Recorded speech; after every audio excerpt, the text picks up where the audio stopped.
time. Anyways, are we ready to talk about Wonder Woman 1984? Yeah, my joke was going to be they don't invest a ton in their CG anyways. It's not like they have to do a ton of animating. Burn. Wonder Woman 1984. WW84 is what I know it as. That's what came up on the title screen. Yeah, what'd you guys think? Non-spoilers? Non-spoilers at first, yeah. I actually wrote a tweet this time. Nice. On my notes. Like, I wrote tweet and then wrote what I would have tweeted. I didn't actually tweet it Go out. ahead. You're a little more prepared than I am, so. Oh, boy. You can read your tweet. So, I'm going to use yours. WW84 is a fun dive back into the world of DC. While it isn't as strongly written as the first, the movie amps up the comic bookings to 11, and a strong cast carries this one from start to finish. Nice. I would agree with that. I'm gonna reread mine in case I accidentally put spoilers. I didn't sit down and write a tweet out. Sorry this time. Sorry everyone. But I would say that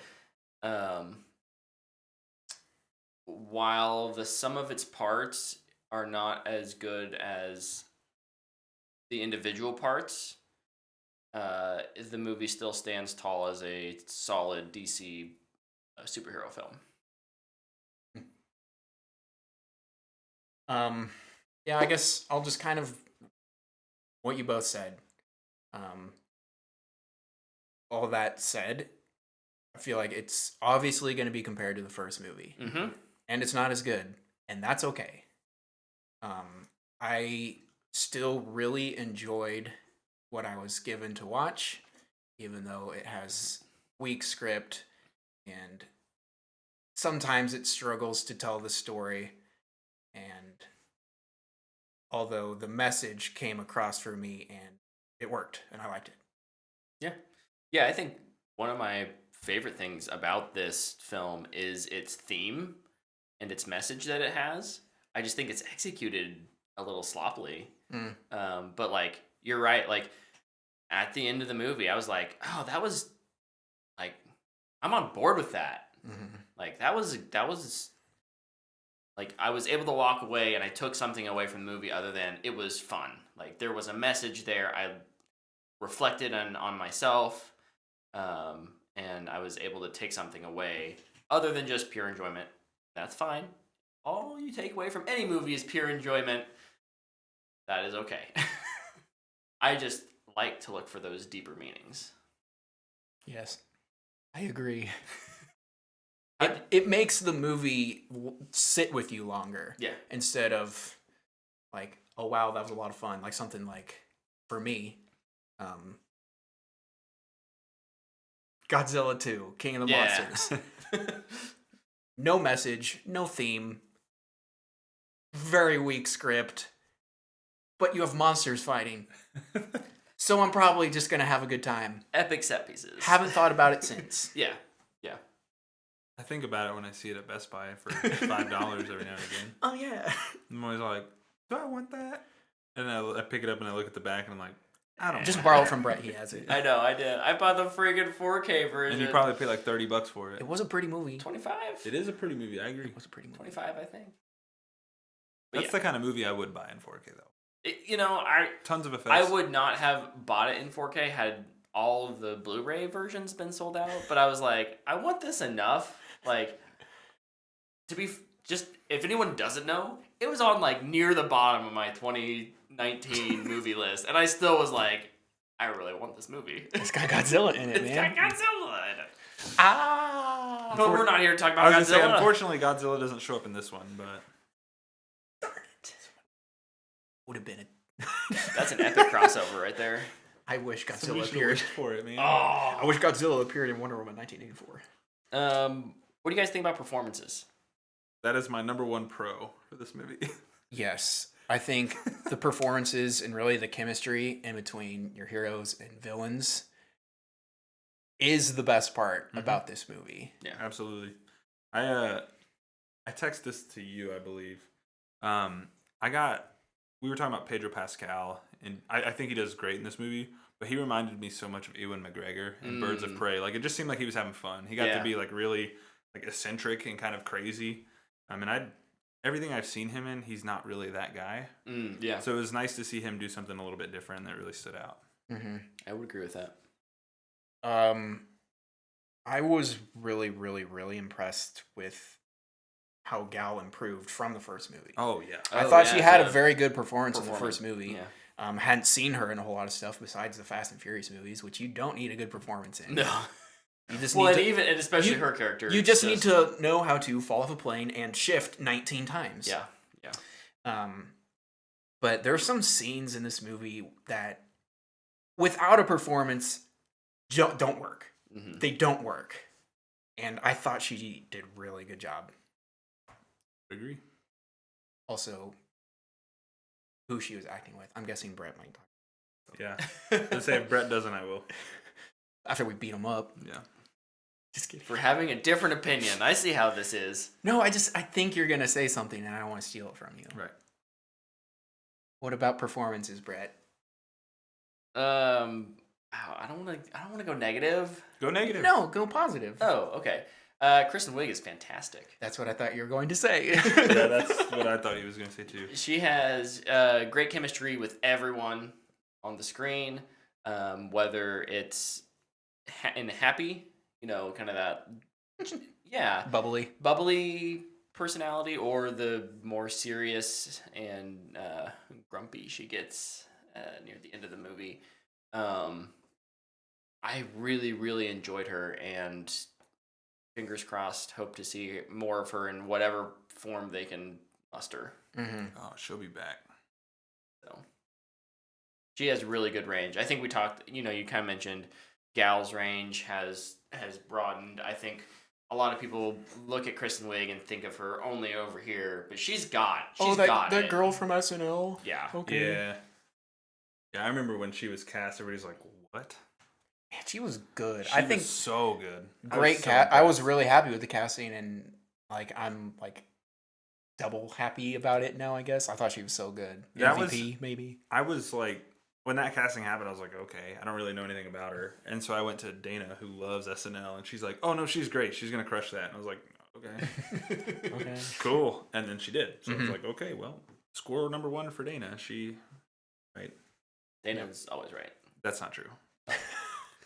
But in this instance, You know she we're was true. recording, right? Yeah, no. Oh, okay. She would tell you the same thing. Any other performances? There's kind of one more. I don't know if it's considered I guess He's in the trailer. he's in the He marketing. is in the trailer. Chris Pine. I need a Chris Pine and someone buddy cop movie ASAP.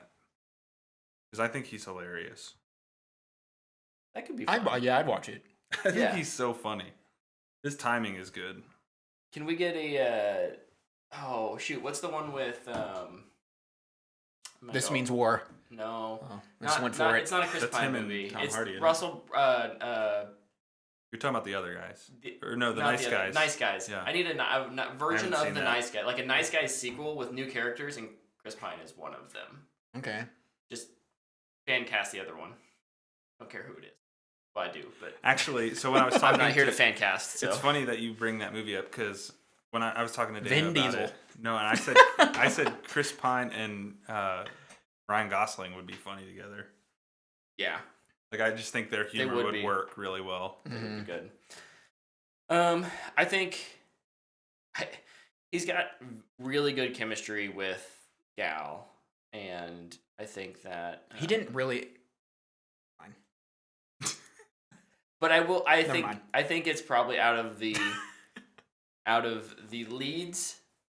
I think he's probably the weakest link, Yeah. and maybe that's just I don't know why. Other than maybe some spoiler things later, but I'm writing. he was the one that I kind of fell flat with. Even though he does you're right. He is funny. He's got good lines. It's just something about him in this movie didn't quite click with me. Mm-hmm. So Yep. I almost spoiled some, so Yeah. I'm not gonna say mine. Yeah, it's hard. Like I'm trying not to say Woo. anything.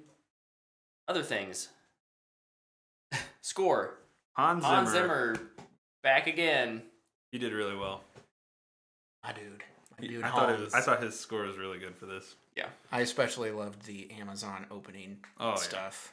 Yeah. Okay. So But the game specifically, there's like a detail as I was listening to it today while I was at work. The voices in the soundtrack are all female. And it's just a small thing that I'm like, that's really cool because they're Amazons. There's no dudes. It's just him getting it. Yeah. I have a question, and this is not a spoiler. Towards the end, when everything's happening and there's things flying everywhere. Song choice? The song took me out of it. I understand thematically why it works. You're talking about A Beautiful Lie? Yes. Okay. I was like, is this happening? I understand why it's in there. I love that song. Completely took me out of the movie, though. I was just like, well, as soon as okay, so I agree. First. Second, that song comes on and I'm like, okay, so is what I think is about to happen? And that's all I thought about after that. I was like, are they really going to do this? Like, are we really going to confuse everybody even more now? It was just so weird to me. Yeah, that's probably the one. I love the individuals. I love the song. Yeah, no, it's a great song. It just threw me off. It didn't fit for me. For me, it's a love-hate kind of thing, but for totally different reasons. It did work for me because the song is so good. Yeah. It's the best song on that soundtrack. Oh. And like the first time I watched it, I got goosebumps and I was like, ooh. But the reason I don't like it is because it's been in another movie. Not even her movie. Yeah. It's just weird. And I was like, I get what you're going for, but I would have rather had something new because I know how good of a composer you are. Yeah. That being said, I'm okay with it. Yeah, like, I don't think it doesn't fit. I just think, like, the way it made me feel when it came on, I was like, okay, now I'm speculating on these different things. Like, now I'm thinking, is a certain character going to show up? Or, where are we going? Why is this happening? Yeah. And I get it thematically, but it's because it's in another movie that I immediately go to that. Yeah. And I was like, okay, this is just weird. I kept asking, I'm like, is that real? Are they really doing that? Like, I kept asking Dana, and she's like, shut up. And I'm like, but do you not hear that? Like, this is so weird. You don't remember where this is? Oh, okay. Before we go into any spoilers there, one thing we kind of mentioned that we thought was weaker in all of our things was the script and or the plot, however you want to define that. The story had some weaker aspects to it. It's pretty thin. Can we comment on that at all without spoiling anything? I guess my issue with it is if you're gonna have a MacGuffin, initiate MacGuffin and then move forward. Don't MacGuffin through the whole thing. Isn't that the point of a MacGuffin? I mean, it's to start a story, not to have the MacGuffin throughout the entire story. Start it, not drive it. Like, unless I don't know what a MacGuffin is, I guess. Isn't it supposed to, like, kick off events? A MacGuffin is something that you're supposed to chase through the whole film. Oh. I'm going to go Webster. Good old Webster. Luke is the MacGuffin in The Force Awakens. Object or device in a movie or book that serves merely as a trigger for the plot. I guess it doesn't have to then, therefore, be the whole thing. It is often something that is chased throughout the entire movie. Through the entire, or it, maybe it starts and then it kind of goes away, but then at the end, it's like the thing that everyone is still. But you're right, it's the thing that kind of kicks off the movie. Okay. So yeah, in this one, the MacGuffin does just kind of. It MacGuffins. It does its thing. So my writing issue is I have emotional beats as a pro and a con, because I think there's some parts of it that work, namely Amazon. That emotional bit really worked. Like I like that a lot, and then there's other parts where things happen and it doesn't really feel like it happens. And it's hard to explain that without spoiling things, but I'm sure we'll talk about it. Yeah. But there's just like some character moments where you're just like, okay, I guess we'll do that. Yeah. Yeah. I guess, and then for me, the other part is, to me, there's the first half of this movie. It opens with the Amazons. Yeah, that was released before the movie. And then you have the first half of the movie, and for me, it was, this is okay. You know, I'm with these interesting characters, but not very much really goes on. Just kind of people hanging out, I felt like. And then you have the second half of the movie, which felt like more of the adventure, the comic book, the action, the where the story could actually move forward. And so I started enjoying the movie a lot more in the second half. Yeah, it's weird. I think the first act of this movie is actually pretty long. Like, Yeah. and it probably also feels long because it has the whole 8 minute the mascara and flashback scene. It's maybe not Little 8 minutes. prelude. So it's got a prelude and then it's got a really long first act, and then I actually think the second act is about the right length. It's later in the film, and then the third act is pretty quick. Mm-hmm. That's not necessarily a negative, except that there's a lot in the first two acts that just I don't think tie together quite as nicely, and you don't have that nice meaty third act to tie everything up in a bow. And it's not like this movie is trying to leave you with a cliffhanger. Mm-mm. So I think some of that felt unresolved, and that would be my criticism, is that all of the pieces they put on the board, I don't think there was They didn't put them all back in the kid. there was one that I thought had a satisfying ending, and the rest were like, okay, we're there. To me, it almost doesn't even feel like 3 acts, which is like normally this would be a major con, like Fantastic Beasts 2, whatever it's called. Where it's like, so where's the third act? Or okay, nope, we're done. Whereas this is like first half, second half, Yeah. and there's an ending, and it's like, cool. I like the ending. The ending worked for me. I think the third act of this is better than the third act of the first one. I would I would completely agree. I would agree. absolutely agree. Yeah. I would think agree. acts 1 and 2 for the first one are way better, but act 3 for this one's way better than act 3 for the first one. Yes, I would agree with that. Even with its unresolved things, I agree with that. Yeah. Because of one very specific thing, which we'll talk about shortly. What did you tease? Should we give some ratings? I Sure. almost said reviews. I mean, we're giving a review, but shall we let them know what our ratings are before Yes. we jump into spoilers? Let's do it. What do you give it, Brett? I give it a fanboy worthy. I think it's definitely worthy of someone who enjoys either this franchise or just superhero movies in general.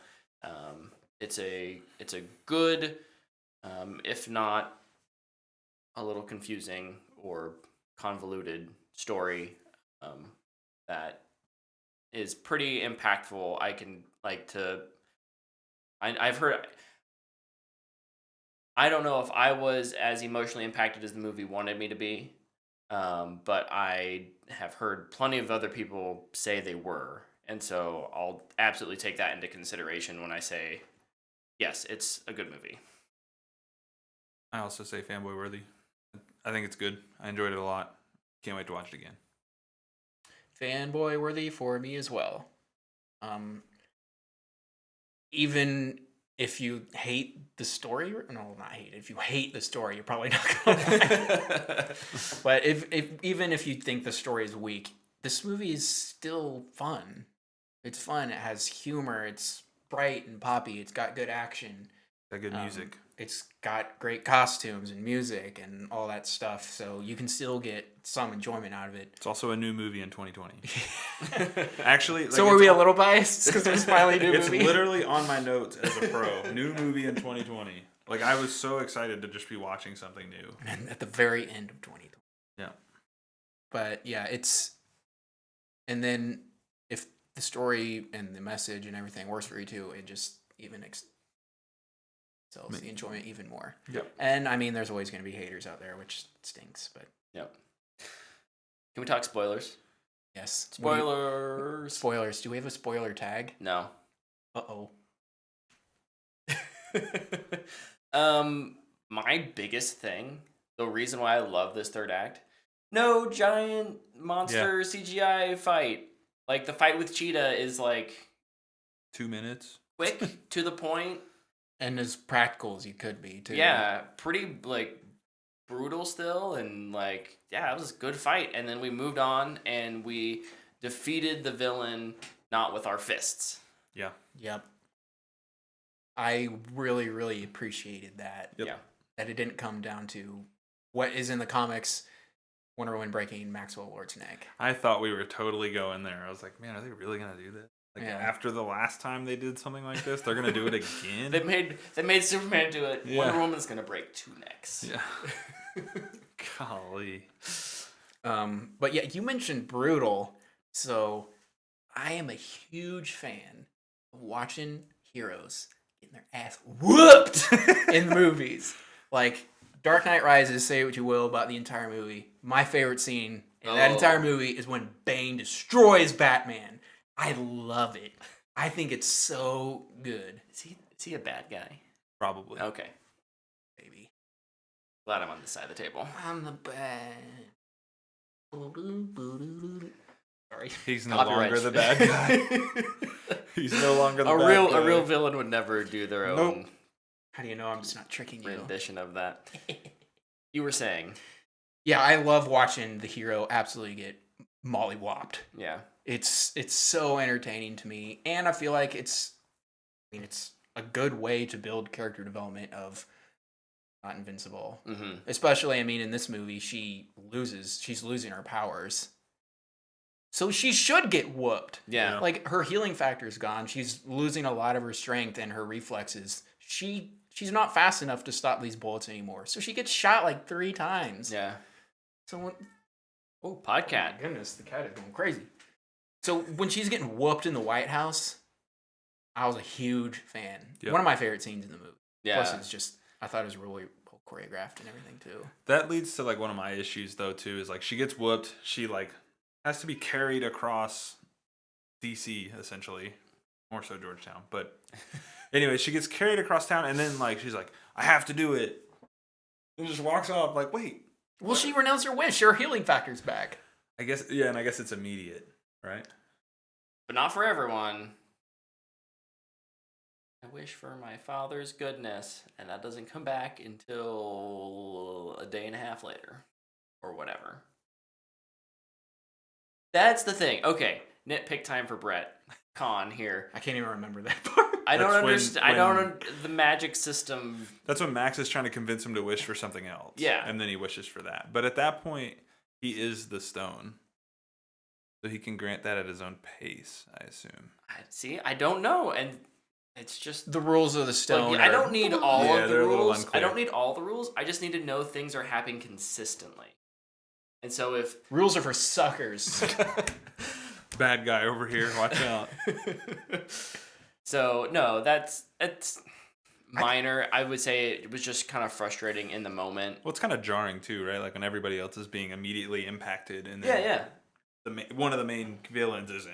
Right. Like it's just kind of like, oh, okay, that seems really convenient. Yeah. So I get You it. can just ignore that wish. I guess I don't know if this helps or hurts or does anything. When he's talking to the Cairo oil dude, The oil dude.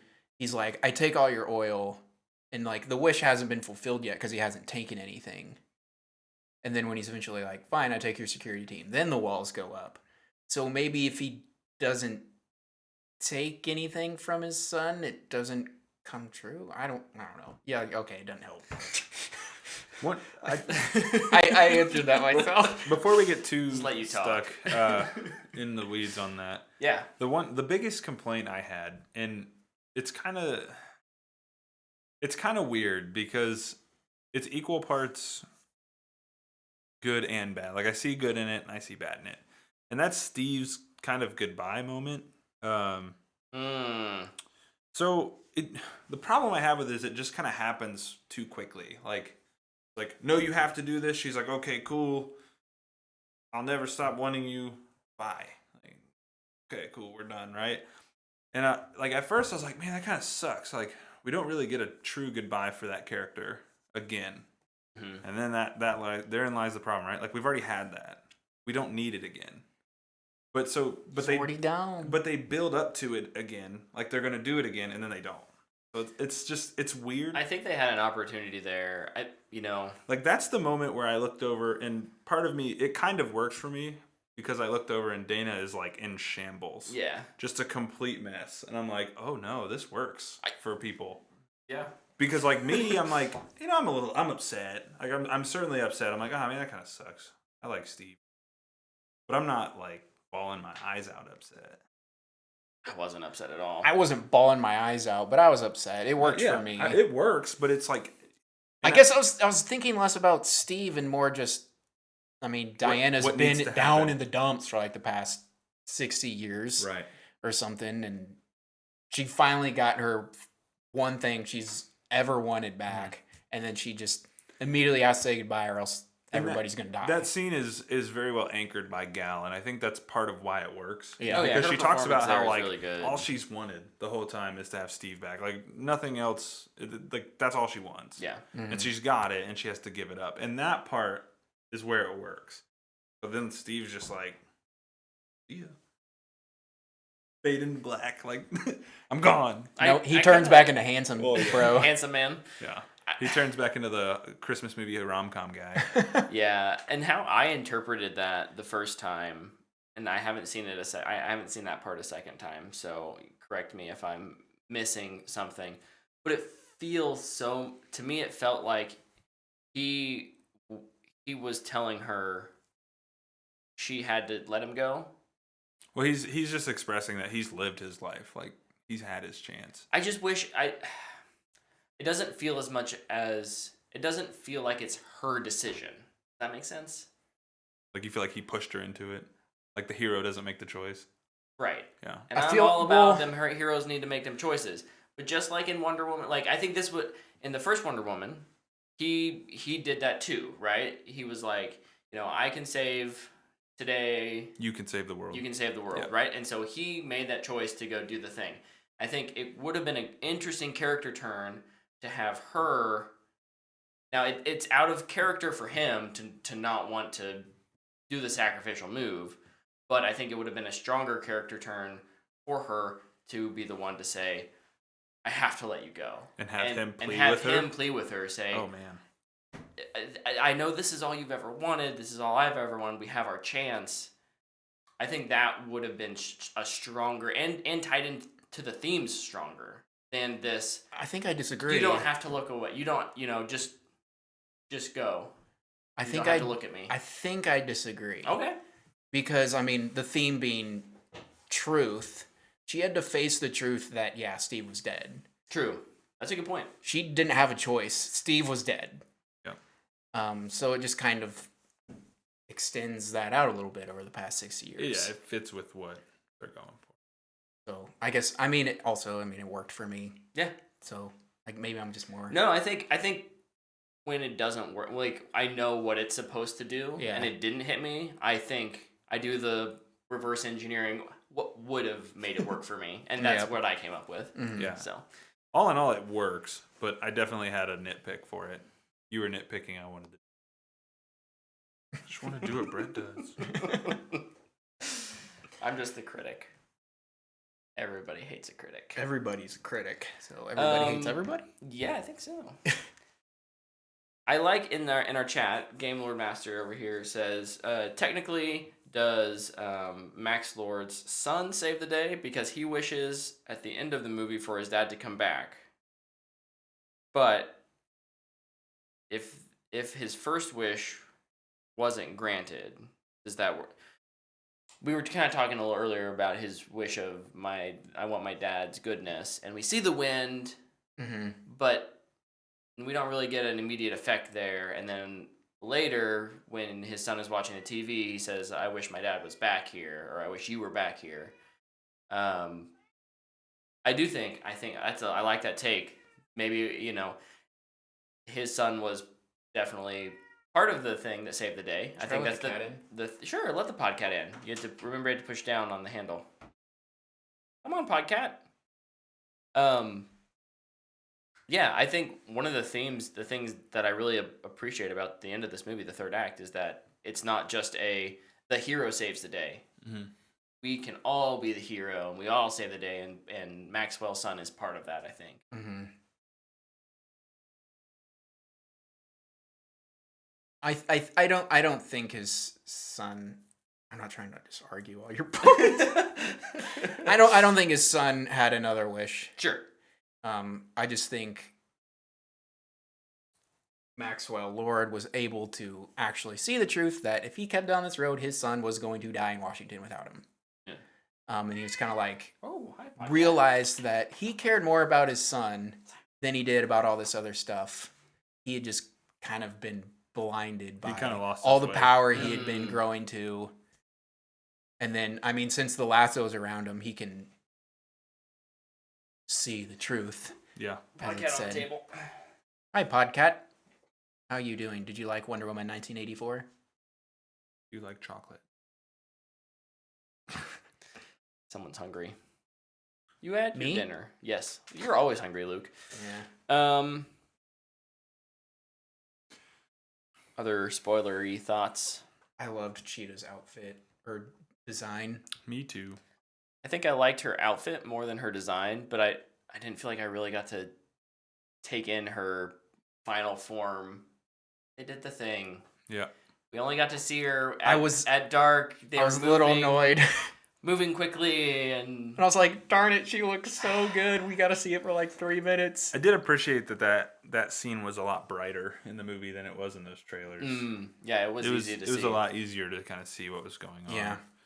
I saw some, since we're in spoilers, I saw some complaints that she felt like she was only there for Wonder Woman to punch in the end. I completely disagree with that take. I thought her story was completely fleshed out. Yeah. She got what she wanted, and she didn't want to lose that. Yep. So she was going to stop at nothing to keep it. And to me, that works. technically, it's a little ambiguous, but she hasn't lost it. Right. She doesn't look like a cheetah anymore, but we don't know if she renounced her wish. Right. Oh. Yeah, it's not clear, and that's kind of accidentally said this earlier, but I think she'll definitely be back for the third one. Absolutely. Yeah. You know, I think it's her and Cersei. She gets that look back from her. Yeah, somehow. It's. I think that's what they do. I'd be down with that. Yeah, bring in Charlize Theron. I think that's one of those things where let's do it. In hindsight, hopefully after the third one, the fact that her conclusion in this film is a little ambiguous works for me. Like after the first viewing, I was a little like, oh, like I wanted to see how what happened to her after she just gets electrocuted. All that was missing is her saying it's beautiful. She definitely had the Killmonger scene. Yeah. That's all I could think about. She's like sitting So there, and I was like, oh, I've seen this before. So you mentioned the electrocution stuff, and I don't know if you have a complaint about it or anything, but just in case somebody is listening does, somebody tweeted at Patty, why doesn't Wonder Woman get electrocuted? She just responded with, well, who's your dad? And I was like, oh yeah, no. Lightning, electrocution, got it. I didn't have any complaints about that. I didn't even think about it. I was just like, all right, it cool. I was more in the and I guess I was just gonna go. Cats have 9 lives. Diana's probably in the moment understanding that she's super strong and will probably survive this. I did think it was like, oh dang, is she gonna straight up kill her? I was a little surprised. I was really happy that she didn't die. I thought she was gonna die. I thought she was too, and then when she moved afterward, I was like, okay, yeah. Is gold conductive? Maybe the gold armor. I don't think it's not very conductive. I would imagine it's somewhat conductive. That was Science peeps. That was a fun cameo too. Oh, the post credits. Yeah. Well, even when it was happening, you kind of saw her eye, and I was like, "That's freaking Linda Carter, man." Did not even think about it. I was just like, "Oh, I wonder who that's gonna be." Oh, yeah. And then the post credit scene come up, and I was like, "I'm an idiot. Of course it's her." Yeah, I was saying it. I was like, because I was like, she's got to be in this, right? Like, Wonder Woman movie in the '80s. Like, she has to be there. Yeah. And so I was. She had her little bracelets. Yep. Still had her. I thought it was super cool. Mm-hmm. That was pretty neat. Yeah. That was a nice little. Addie does a good Yeah. job of kind of nodding to things like in her Mhm. movies. But I'm good if we want to move on. You guys got any final thoughts before we? I am really excited to watch it again. Me too. It's not. It's my shoe. Oh, I thought the cat was attacking. No, I was moving my foot and it was kind of squeaky. Sorry. Squeak. I'm really excited to watch it again. I'm really glad I can watch it at home, but I really do want to go see it in IMAX. Yeah. And I will go see it in IMAX if I ever get the chance. Yep. Me too.